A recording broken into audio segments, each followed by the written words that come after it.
The gigantic difference between the way children present themselves to the public then, when I was a child star, and the way they present themselves to the public today is, possibly because of my cautionary tale and the tales of others, we presented ourselves to the public on the vehicle we're on. For me, the Partridge Family.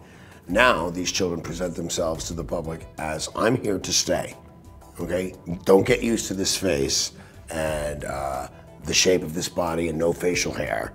Get ready for me. They're in it for the long run. I was in it for the Partridge Family.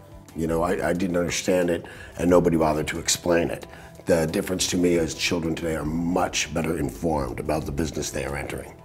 If I had to give one piece of advice to people, to especially kids who are thinking of entering show business, this couldn't be more ironic. Don't take drugs, stay in school.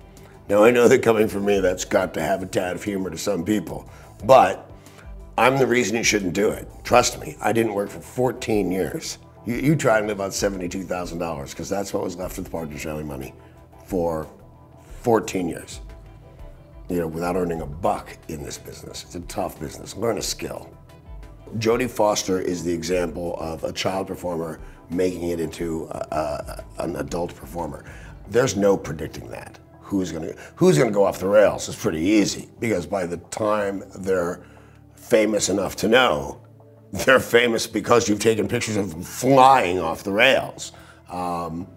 First they snort the rails, then they get in their trains and they go off the rails. The whole thing is run by rails, apparently.